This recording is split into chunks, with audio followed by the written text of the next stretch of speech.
Welcome to my review on the meanest super SUV that Audi has on offer. So big was the task at hand that I needed to enlist my friend, local DJ legend Tyron Paulson, to help me with the job. So when it comes to SUVs, I'm not completely sold on them. Because SUVs are supposed to be these big, black, menacing machines which should be driven by some government agents, hell-bent on saving the world. But nowadays, they come in all shapes and sizes. Some of them look like station wagons and hot hatches on high heels. But then there's this one, which looks like something that comes from a movie that should be driven by agents who are trying to save the world from the scum of the universe. That's a Men in Black reference, by the way. I mean, look at it. It's big, it's black, and it looks menacing. Now I know there are many sports SUVs on the market, but most of them look like they're just a normal big SUV with coupe styling. Now this one, by the way, has been designed from the ground up to look sporty, sleek, sexy, and oh, it's fast. This car has Audi's black package, which makes all the blingy bits black, and man, it works. Audi's lighting team also worked extra hard. The lights flash in a way that could rival some nightclubs, but they serve a purpose, ensuring that when you're driving at night or in adverse weather, you'll always have perfect vision and be clearly seen. Talking about being seen, you should see what it looks like on the inside. It's got a sound system and tech inside that'll make you go bonkers. Oh, but first, there's this little thing about the noise it makes when it goes.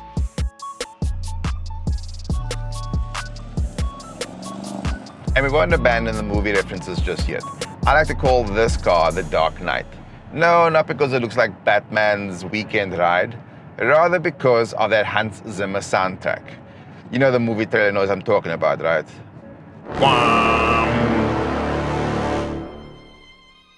That's the sound that every action movie since employs when they want to add some drama to their trailers.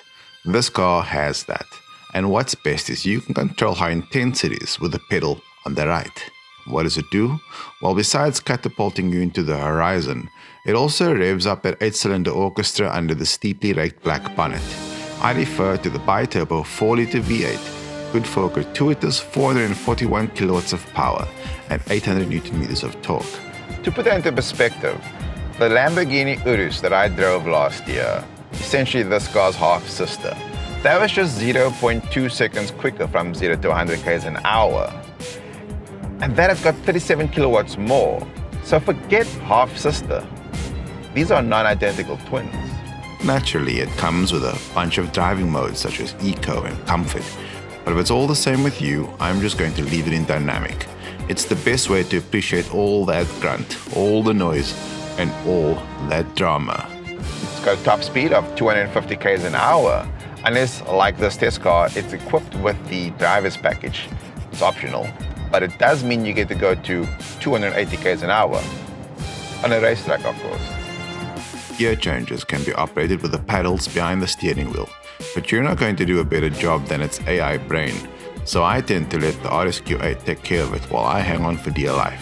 This leaves me to enjoy the dynamic handling and flat suspension whilst my ears are filled with deeply baritone engine noises.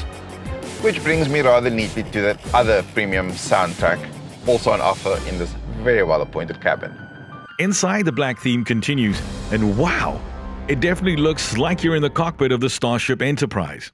Yep, another movie reference, but it's well warranted. I mean, just look at the copious amounts of touch screens and computing power in here. It will rival most high-end computers. The part I like, being a bit of a tech geek, is that most of the controls are digitally based. So it's a touch here and a swipe there and voila, easy. I know, most people want clicky buttons, but come on, not even our phones have buttons anymore. There are 3 screens, one for driving, which you can change to look like some racing game screen, another for controlling aircon and other environment controls, and then the center screen for everything else, like sat-nav, radio, car settings, etc. Plus, you can mirror your phone using Android Auto and Apple CarPlay. It has butt-hugging seats, soft touch materials everywhere, RS badging. It looks awesome. But my favorite part is the Bang & Olufsen sound system. Because as a DJ, I'm not able to go play in clubs anymore. But with this car, you can take the club with you and you can do this. Start like this. So I can do this and then turn it up louder and then go. So that's a track, right? Just check this out.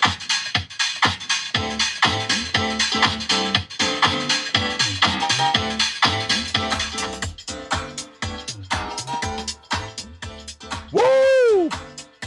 Like Ty has just illustrated, the RSQ8 can rise to almost any occasion. I mean, sure, it can entertain its driver, it can entertain its occupants, and even if you don't have access to a club DJ. But then again, it's no cheap thrill either. That Bang & Olufsen sound system alone is an 80,000 Rand option, bringing the total price of my test car to 2.7 mil. That's almost 400,000 Rand more in options alone, on a car that was already 2.3 million. But you could argue that just makes it much more exclusive. Overall, I think the RSQ8 is an awesome car. It looks great both inside and out, has enough room to rival all the other SUVs from its interior space to the boot capacity. You can use it as your daily driver, even as your Millennium Falcon. I promise it's my final movie reference. But you can even use it to impress your teenagers and your friends without them thinking that you're going through a midlife crisis. He's right, they won't think you're going through a midlife crisis. They'll know. Yeah, wait, Millennium Falcon. Does that make him Chewbacca? I'm in a Millennium Falcon off, if that's okay.